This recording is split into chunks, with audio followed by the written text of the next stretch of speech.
This hour, security operatives in Bawku bemoan increasing targeting by feuding factions in the ongoing conflicts. They are demanding action to bring the conflict to an end. Also this afternoon, with the launch of government's Feed Ghana program, we find out if it will be a panacea to Ghana's food insecurity problem.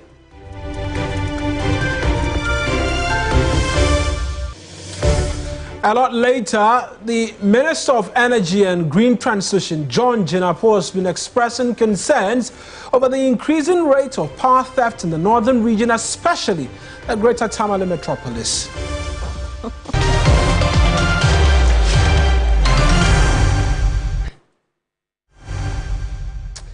Start of a brand new week. Hello there, welcome to News Central. I am Mawina Igbeta. And I am Kemini Amano. News Central starts right now.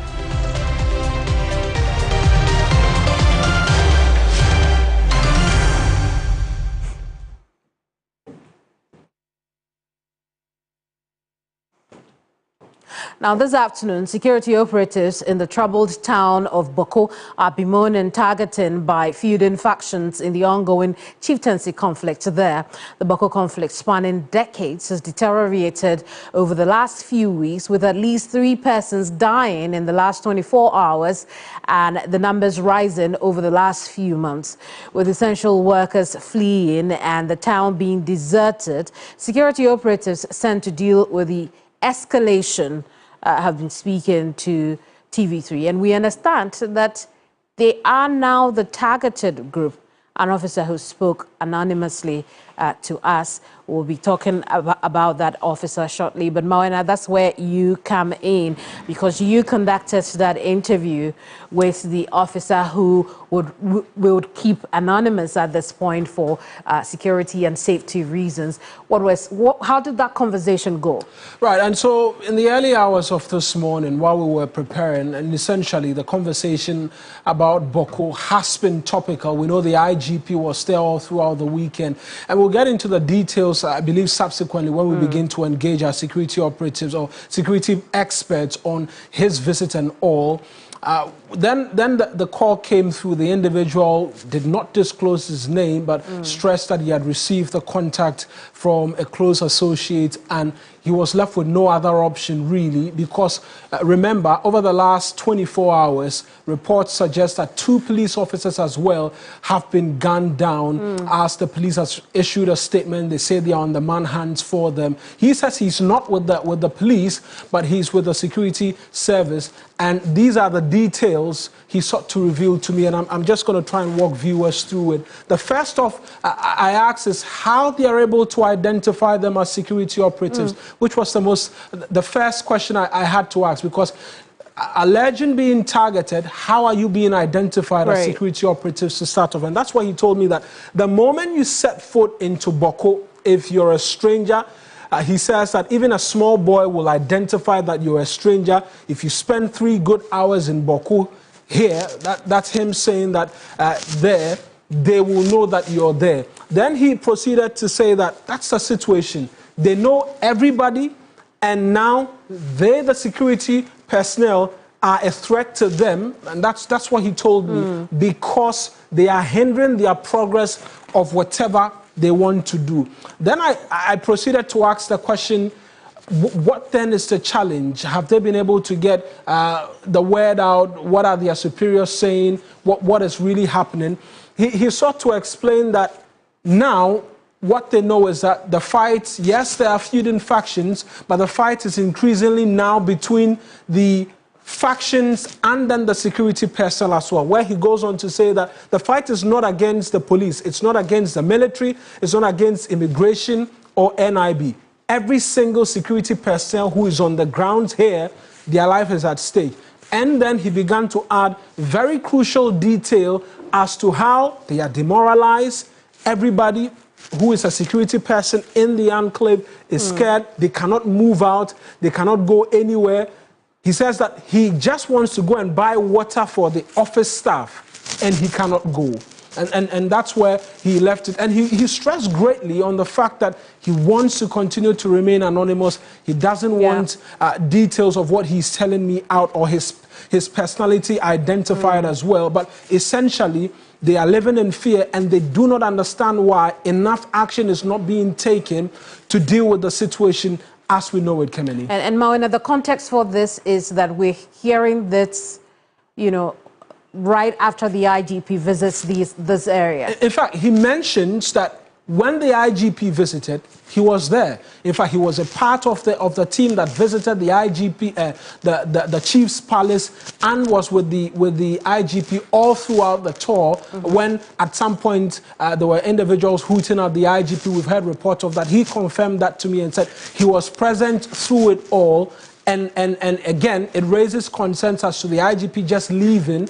We're hearing reports of 2 police officers who were not uniformed, though, being gunned down. And then now, him as well, coming up with these details to us this afternoon.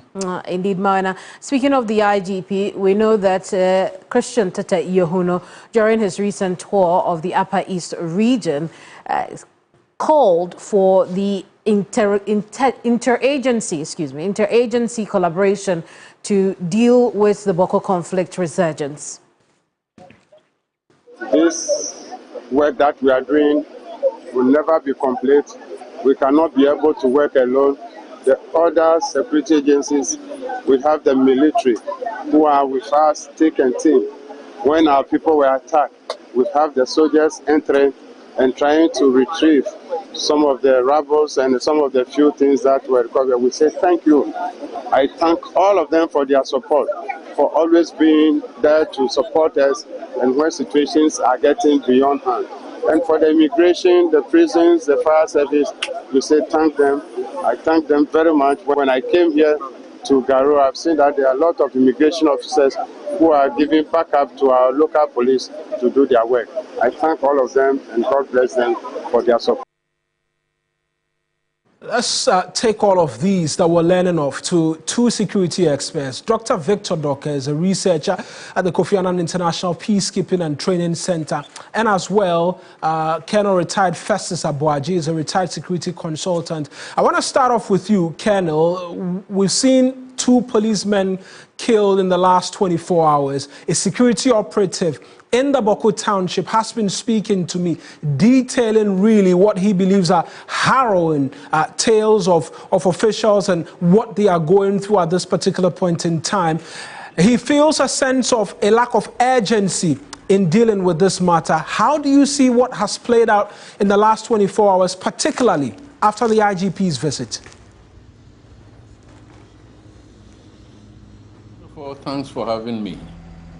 Let me politely request not to comment on the view or the perception of the caller or your informant that there is no urgency, and his expression of concern that immediately after the IGP left, there seems to be an escalation. Now, be that as it may, when I pick through the statement that you have read in the studio, the idea that a security operative wants to go out to go and buy water,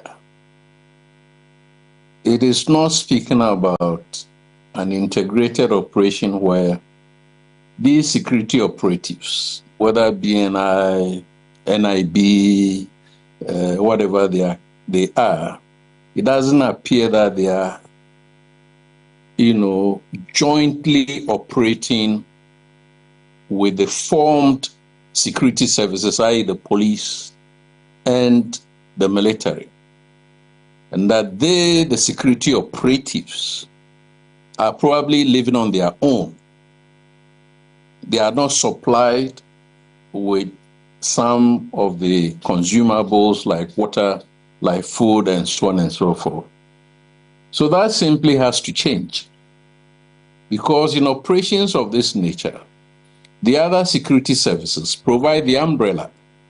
So at their basis, you have other elements who may be human rights, monitors or whatever, living with them on the base. So the protection that the military or the police provide then extends to. But I'm speaking generally on how I understand the situation. Now, this escalation is a process. It didn't start when the IGP left. From the timelines that I'm conversant with, the escalation started dramatically in February of 2022, thereabout, when a rival chief, Alhaji Seidu Abagri, was enskined as Bawku Naba in Naririgu. And then some months later, in October of 2023, or October 2024, was brought into Bawku town. And then things flared up. And the situation has not abated since. So the immediate task facing the Asante committee is to try and project the committee's presence in de-escalating the tension in the form of a statement, in the form of a visit.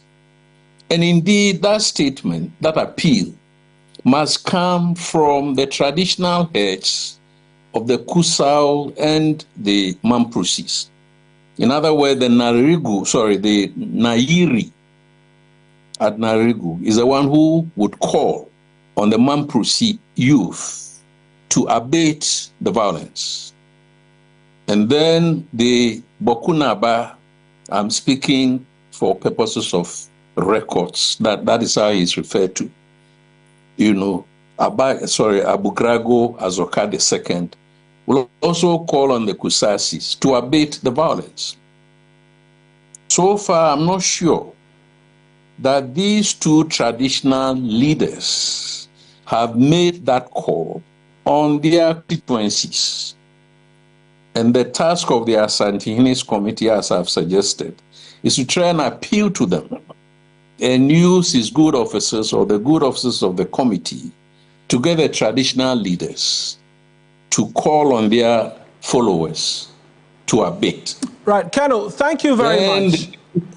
Thank you for the thoughts. I appreciate it. Let me just go quickly to Dr. Victor Doke as well on the way forward in relation to all that we've heard, and even from Colonel Festus Abuaji as well, just briefly.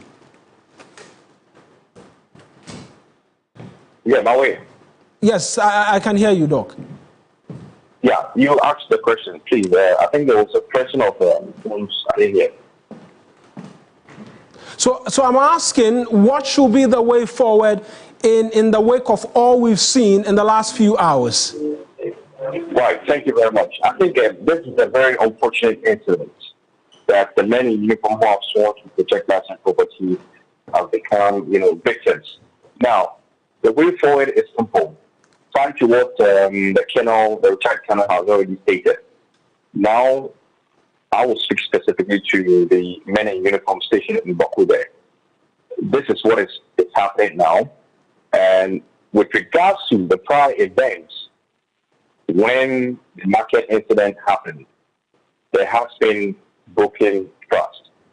So then, every security personnel will be seen as a hindrance to what the objectives of either side.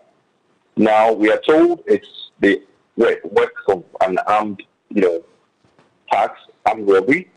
Investigations are still ongoing to ascertain and then apprehend the culprits. Right. The security personnel should know that despite the fact that they are there, they should be careful of their movements.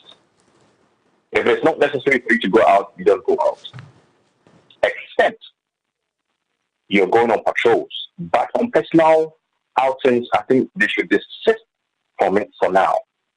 It's very challenging, but I think they have to just, for their own safety, due to the volatile situation in the area, they shouldn't go out. Now, there has to be engagement with the youth groups especially. Let's build the community policing mechanism if we can. I know it is the wrong time there, but in engagement such as these, with the IGB coming in and all that, if there has to be subsequent engagement, how can we identify some youth groups, okay, and then build that trust, use a police community mechanism as the goal to identify some of these issues. They know the people in the community, they know, as you said, those visitors who come in. So if there is any group of people, there are any group of people in the enclave perpetrating these acts, they would volunteer information quickly for them to be apprehended. Right then. Let's get the committee, the Bawku Elite Committee, also working. This is the time you need them most. Resource them to work. They know the enclave, they know everybody that lives in the area, and they can speak to their respective youth groups. We should get them working. Right. Thank you very much, Doc. That's Dr. Victor Doc here as well, also sharing his thoughts. And that's it in relation to the development. We can bring you some more stories right now. Indeed.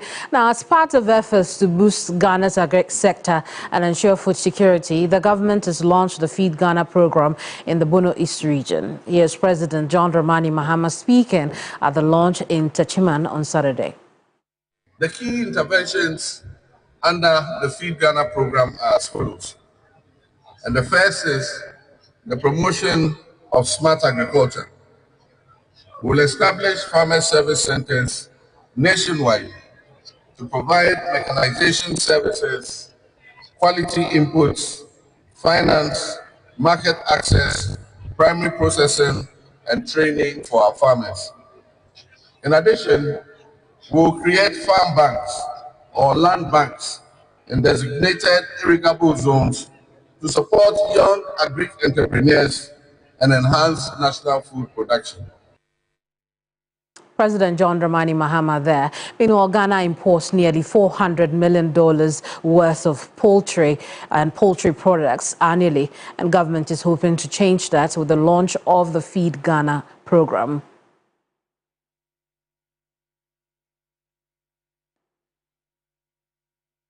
Let's have a quick chat with George Dasa, who is the national chairman for the Ghana National Association of Poultry Farmers.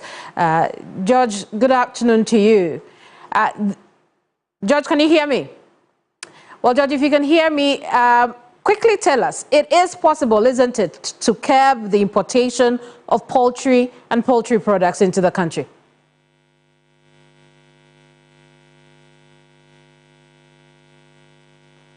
Oh, it appears George cannot hear me at the moment, but George Dasa is with the Association of Poultry Farmers and would like to discuss whether or not government's Feed Ghana program could in any way at all support Ghana's vision of cutting down the importation of some $400 million worth of poultry and poultry products into the country. Earlier, we heard from the President, John Dramani Mahama, as he launched the Feed Ghana program in Techiman in the Bono East region over the weekend.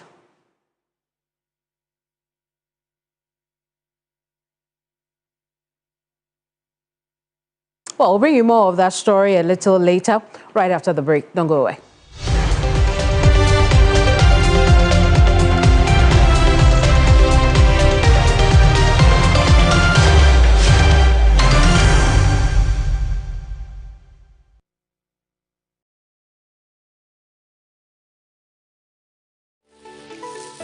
Why are more and more professionals choosing Flamingo paint? Flamingo paint has great hiding ability to cover and transform old walls easily with just one coat. With just small paints, I paint huge area, meaning more profit.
On TV3, let's go back to that story about Feed Ghana program, which was launched over the weekend. Now, Ghana imports nearly $400 million worth of poultry products and poultry annually, and government is hoping to change that with the launch of Feed Ghana program.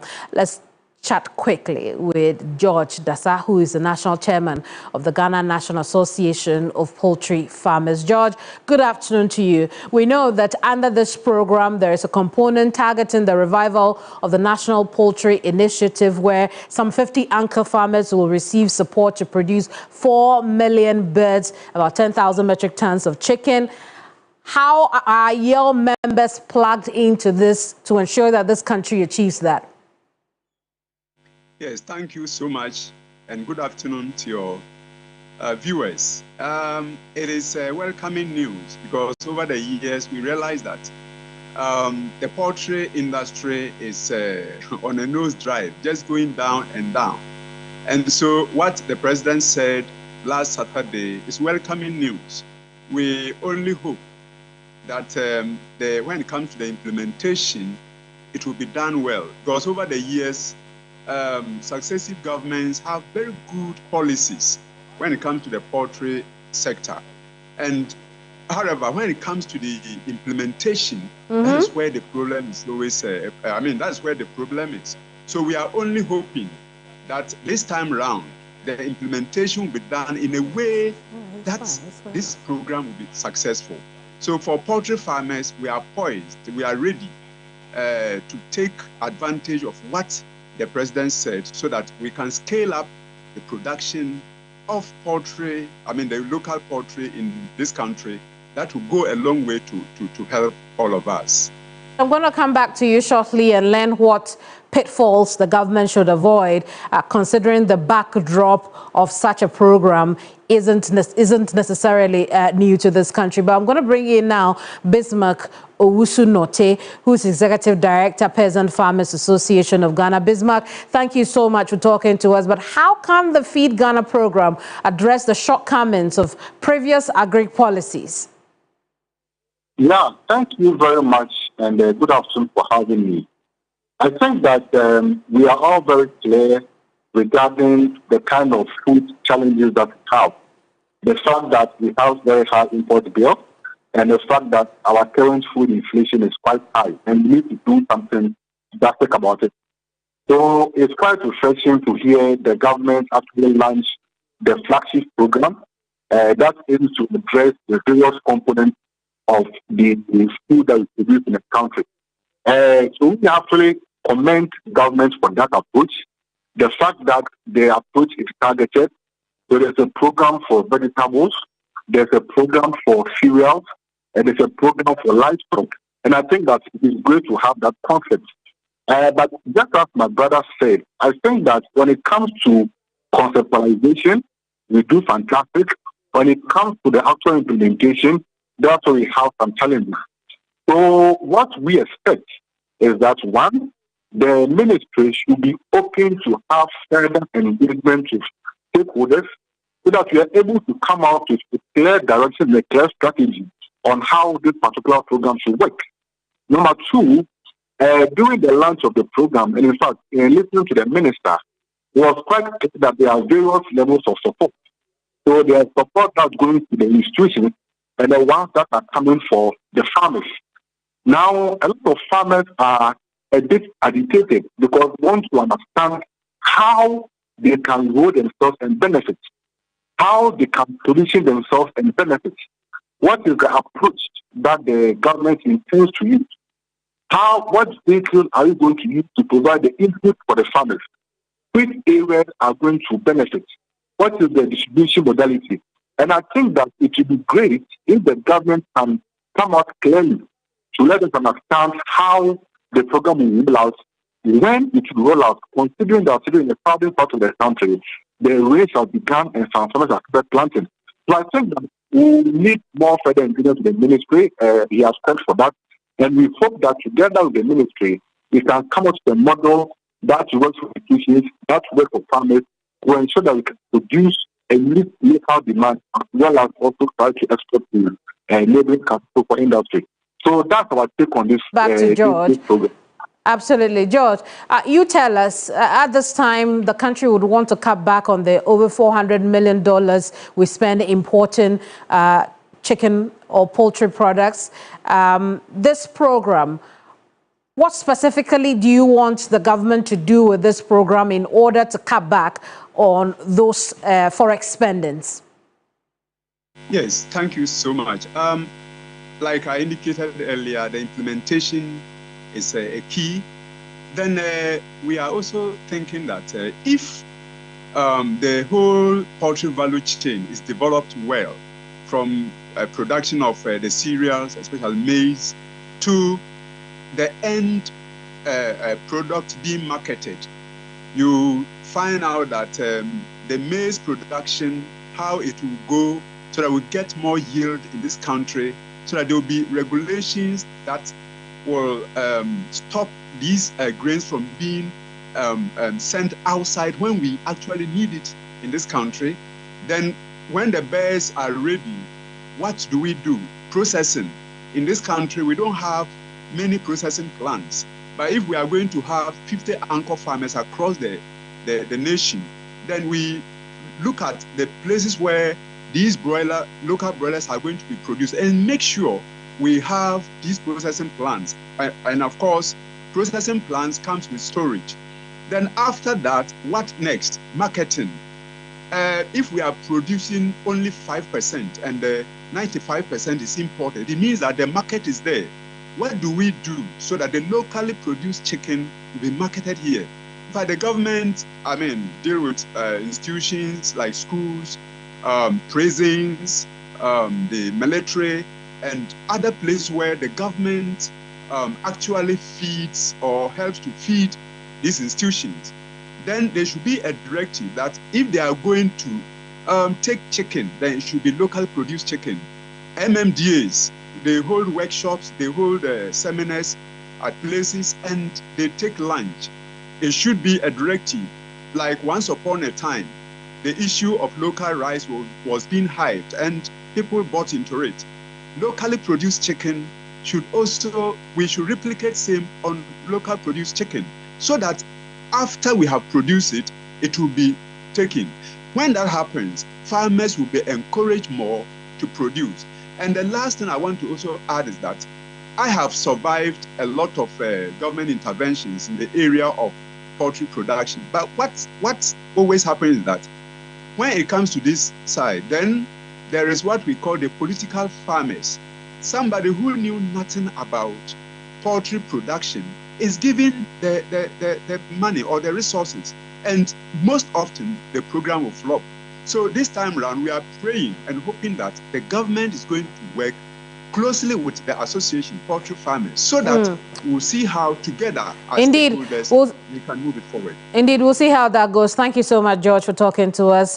Bismarck Notte, thank you also for talking to us early on. Now, the Ashanti South Regional Police Command has announced a major breakthrough in its fight against violent crime after a deadly shootout with suspected notorious armed robbery gang responsible for multiple attacks on miners, motorists, and even a bank in the region. 4 suspected robbers have been gunned down at Sanfo as part of efforts to bring down crime. The police in the region say they will continue to pursue the criminals and their accomplices to ensure safety of residents. My colleague Ibrahim Abubakar has been following through on this particular raid, if you can call it that, the gunning down of these suspected armed robbers. Is joining us via Zoom right now with the details. Ibrahim, talk to us about this notorious armed gang, what they've been doing in that part of the Ashanti region, and how residents are taking this news that 4 of them have been gunned down.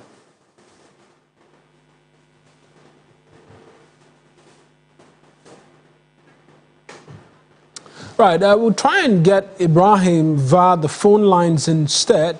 Just a bit of a connectivity challenge at this point in time. But The story is that 4 suspected armed robbers have been gunned down. Police described it as a deadly shootout. They released a statement detailing the modus operandi of the group, the harm they've caused over a course or a span of time. Ibrahim has joined us by the phone. Ibrahim, I want you to first detail for us this group, this armed robbery group, and what they've been doing in that part of the Ashanti region. Then we can proceed to get a sense of what the reaction has been from residents. Exactly. So, Mauna, this is a gang that is led by one something alias Tuga and WK, who is an ex-convict from old Edubiasi. And like the police said, they have been terrorizing residents around Femina, Dumpwase, and its surrounding areas. And all these areas are within the Adansi North district of the Ashanti region. So, Mauna, from February 15 to April 12, these gangs have been suspected to have been involved in 6 major robberies within the district alone. And mostly they are targeting minors and the banks. So especially on February 15, they are suspected to have ambushed some minors traveling between Agogoso and Adikoy. They shot at their victims and made away with gold worth 150,000 Ghana cedis. Then on February 15, they attacked a mining site at Denche, engaged even the police in a shootout. An officer was shot in that process, and his AK-47 rifle was stolen. An amount of 200,000 cedis was also stolen. Then on March 24, these gangs are also suspected to have attacked some Chinese miners at their site. Then on April 5, 2 small-scale miners were attacked and shot at Adansi Dantier. They stole some gold worth about 80,000 Ghana cedis. Then on April 10, the Adansi Ula Bank, which is at Femina, was robbed. And also specified amount of money was stolen and 2 pump action guns belonging to the security. Then on April 11, 17 7 passenger vehicles were attacked between Akokere and Avion Kwanta, and the passengers were robbed. And the gangs are suspected to be behind all this operation. So on April 12th, the police, acting on intelligence, tracked them at Samfo Edium, and they met them, and upon seeing the police, and there was exchange of fire. In fact, the police says fierce gun battle ensued, resulting in the shooting or hitting of 5 of these suspects. 4 died, and 1 who survived is currently receiving treatment at the Bekwai. Right, Ibrahim, that's a tall list of attacks we've seen from this gang. You've been interacting with the police as well, who've been providing details. Talk to us about what the police have been telling you as well in relation to what it is that they've done, the operation, I mean. He says they are living there stone on 10. They believe that there are more accomplices to this operation rather than the only 5. So they will continue to pursue the other accomplice and make sure that they arrest them and create an enabling or safe environment for residents of Adanse and its surroundings. Let's listen to what ACP Joseph Hamon in Yabawu is the Ashanti South Regional Commander has been telling the media. We take this opportunity to assure the public that Ashanti Staff Regional Police Command and the entire Ghana Police Service, under the leadership of Inspector General of Police, Mr. Tete Yohunu, will do everything possible to ensure their safety to go about their daily activities without fear from criminals and their activities. We are also using this medium to appeal to the public to support the police by giving information on criminal activities to the police, as we cannot do without their support. Thank you very much for coming. Ibrahim, just quickly, what's been the reaction of residents to the police's operation? Well, a good news for them, because for most of the residents, especially within the Adansi North District Enclave, they feel some type of relief. They believe that the continuous criminal activity in the area will reduce. At least that is their hope. That's what they are hoping for. And they said these suspects have been on the radar of the police for a long time, and for the police to make this effort to arrest them, it's a major relief for them. But they are just also expecting an enhanced police visibility in the area so that whenever they are moving about doing their business, they will feel safe. Right then, Ibrahim, thank you for those details. That's my colleague Ibrahim Abubakar.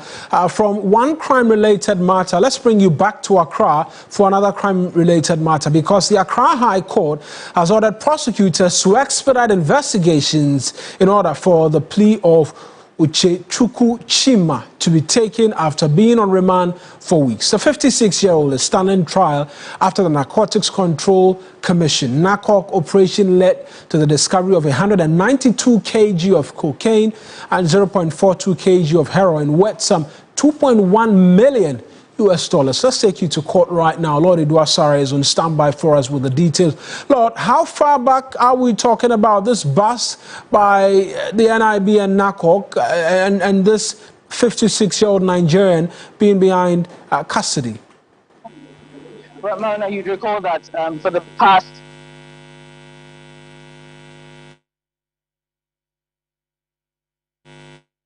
Right, a bit of a challenge right now being able to hear, Lord. We'll try and see if we can have that rectified quickly.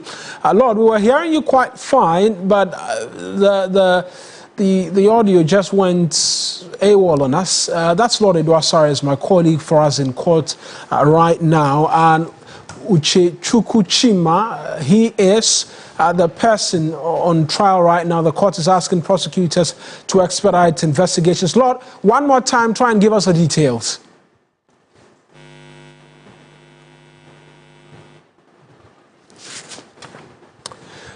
All right.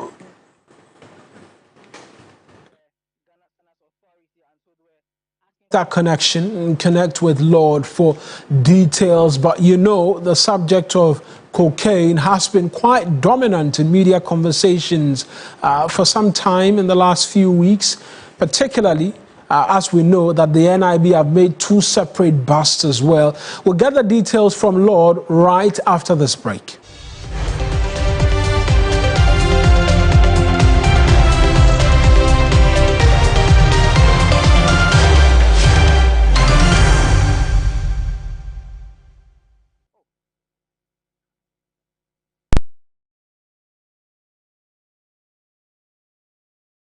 In a world where every moment counts, one team stands ready to deliver the news that shapes our lives.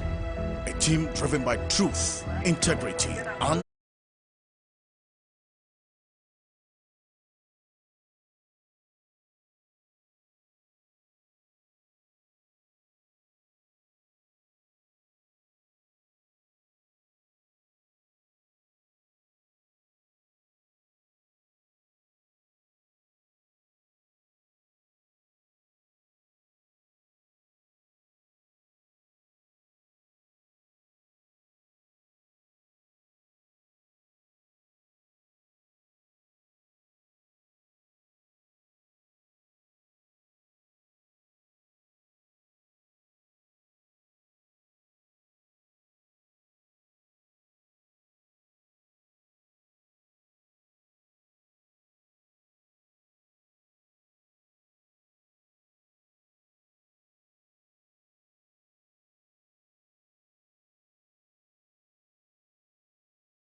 And you're back here on News Central. We're telling you that story about narcotics and that case currently in court, where the court is asking investigators to expedite action on their investigations to allow for a prime suspect to be taken out of custody. Let's get details from my colleague, Lord Eduasare, who's in court for us right now. Lord, let's try one more time, hopeful of a better connection to you. Walk us through the facts of the case and why the judge is asking for prosecutors to hasten investigations.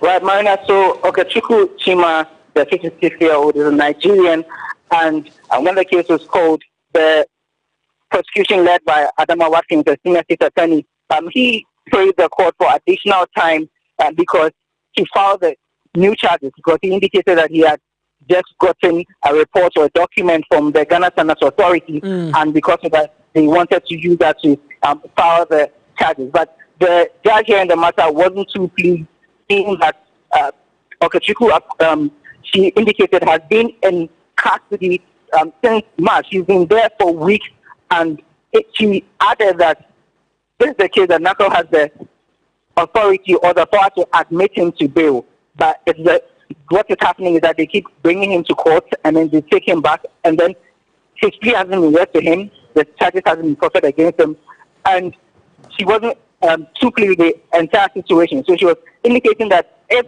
the prosecution does not expedite the investigations and then his plea is not taken, she just threw out the docket, because they're taking their power to admit him to bail so the case can continue. So it was in that background that she ordered the prosecution to facilitate the investigation so that his plea can be taken. Right then, Lord, thank you very much for those details. I'm sure we'll get a bit more subsequently if you stay with us here on News in Brief, News 360, as well as on Ghana Tonight. Right now, we're bringing you Regional Hub.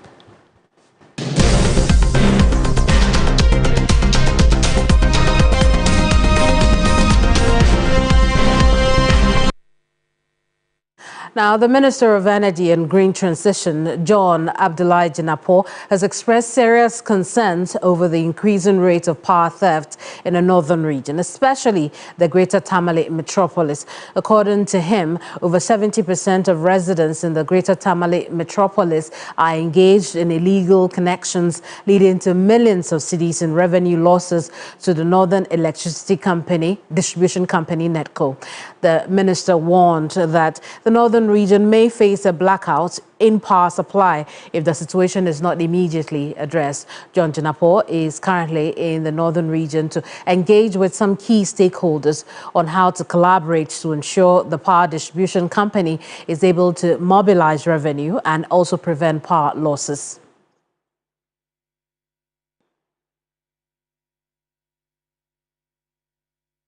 Now let's touch base with our correspondent Christopher Amwako, who's in the northern region, has been traveling with the minister. Christopher, good afternoon. Talk to us about the how worrying the situation is in the region. Yes, so Kemini, according to the minister, illegal connection in the Greater Tamale metropolis is a very worrying situation. That 50% of the power loss in the country, out of this 50%, 70% of the power loss is from the Greater Tamale metropolis. And so that tells how severe it is.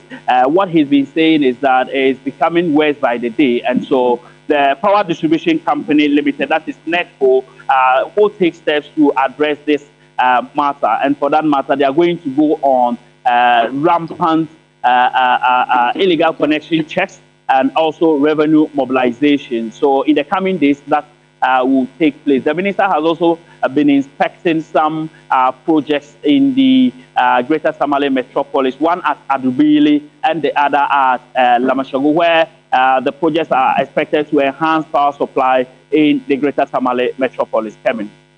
I see. Did the minister make any specific promises as to how power supply could be improved in the region? Yes, so the Adobili Ili project substation and the Lamashagu substations are expected to improve the power supply in the Greater Tamale metropolis. We are told that some parts of northern Ghana, you talk about other adjoining communities are also going to benefit from this particular project. I see Christopher Oliver here. Thank you so much for talking to us. Christopher Amwako is our Northern Region correspondent, bringing an end to Regional Hub.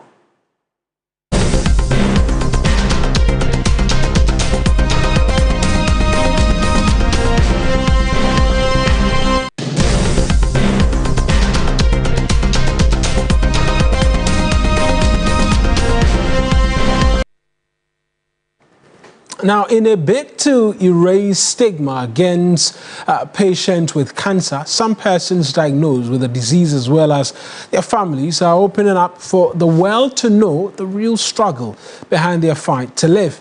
Portia Gabo in this report shares the story of two families who speak up about the financial and emotional cost of fighting cancer. Are you tired? Mm. Oh. Make it. Oh, please. Okay. Most families and persons fighting cancer will tell you that they experience good days, the in-between days, and bad days when treatment is exhausting. Gilda was a bubbly young girl full of life with hopes and dreams of becoming a successful person in life. Suddenly, she became unwell. Now, okay. Of course, we come out. We have quite a lot of lady. But of course, we are not afraid to say, she was okay and going to school. There were times school authorities would call us to say she was vomiting. I also realized changes in her left eye. We did scan and it came out that she's having a brain tumor.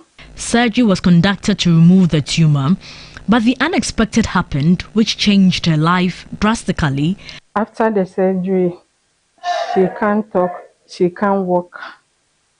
And now we are doing chemotherapy and radiotherapy too. I feel very bad. Not easy. When I look at her the past, and I look at her now, I always cry.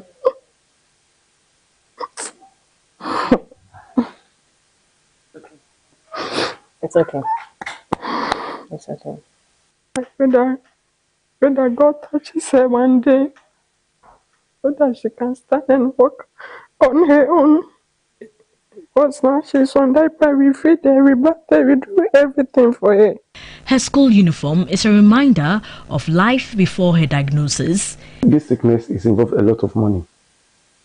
Since we have been going to Kolebu every week for the cancer treatment, we need money to assist our daughter because we don't have enough money.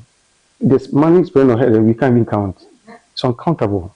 She is mostly indoors and has lost the ability to perform some functions. Sometimes this is what we have been doing. She was sitting here. If you sit down, you sit down, let me see. Sit down. The balancing. At first, it was good. I don't know. She can only walk with support. She cannot breathe through her nose and talk as before. But doctors say physiotherapy will greatly improve her quality of life. What's your favorite food? Bawku. And what? Okro. Bawku and what? You're talking small. That's a miracle.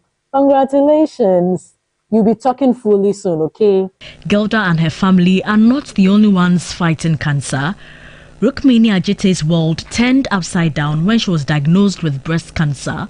I didn't know treating cancer was this expensive.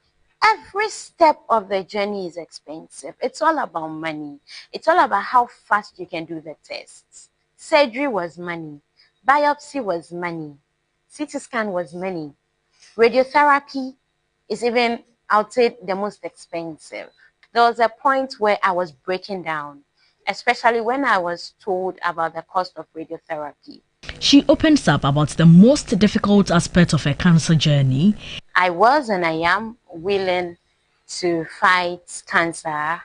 Our health system seemed to be disappointing me. I had my surgery in August, and until now, I have not had radiotherapy, which is a crucial aspect of this treatment. And from what I've read and what I've heard from oncologists, radiotherapy should be done at most within 6 months. I'm in my 8th month, and I have not had radiotherapy yet. Not because I'm not ready for it, but the machine keeps breaking down at Kolebu, and Komfanochi too happens to be the same. So here I am, willing to fight, but the system is not helping me. In a world where most men run away and leave their partners alone to fight the disease, her husband decided to stay. I believe so much that in marriage, when one is down, the other person must be strong. I said to myself, no matter the situation, I'm going to stand with my wife, for better, for worse. And I know that with God on our side, this one too will be over. So it was a bold decision that I took, just to stand with her. Gilda and Rukmini's story show that family and emotional supports are crucial in helping patients with cancer fight the disease. They are hopeful stigma against cancer patients will end and healthcare systems improved. I know that by the grace of God, this one too will be over very soon. I'm always with you and I love you forever. Thank you. Portia Gabo, TV3 News. If you're touched by Gilda's story and would like to offer assistance, reach out to us here at TV3 through the 3 Foundation, and then we'll send you assistance to Gilda. In the meantime, the Minister for Education, Haruna Idrisu, has announced that the government is allocating 6.5 billion cedis from the uncapped GET Fund to finance the free senior high school program. This, according to him, is to enhance quality basic education and foundational learning for all students in the country. The ministry has received funds from the Consolidated Fund to cover admission and academic user facilities. The minister said this on the sidelines of the inauguration of the newly reconstituted GET Fund Board of Trustees. Free Senior High School should benefit from some 6.5 billion of the 10 billion uncapped GET Fund money. 6.5 billion Ghana cedis. No, we have received money to pay the admission academic facility fee from the Consolidated Fund.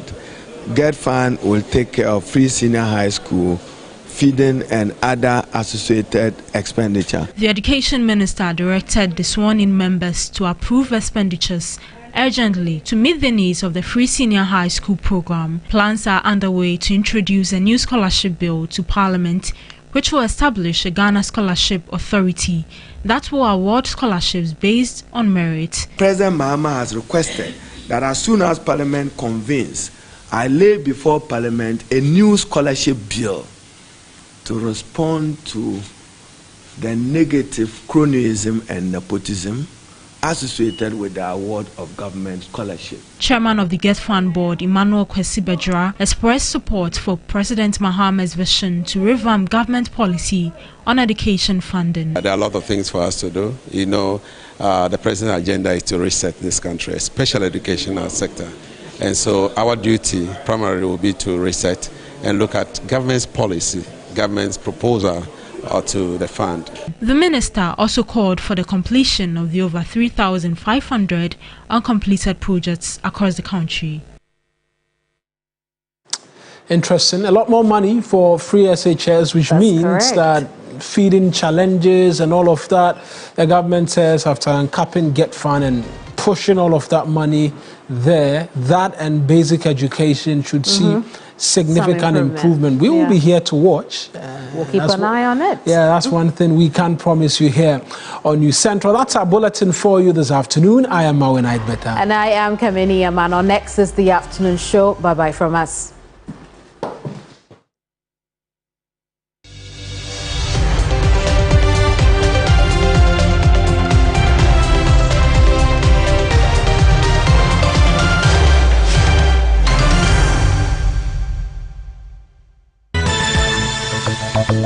La Meet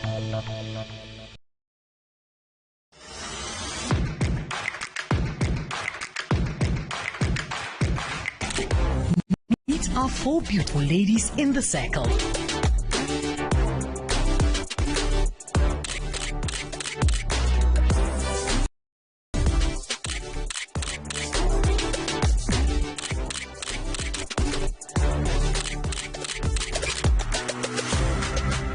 Great talk, positive vibes, and the energy is unstoppable. Give them, because we be giving face. One second, but we won't say too much. Keep it ready, hands up, hands up. Me and you for life, for life. If I die. Join the hottest ladies in town on the brand new season of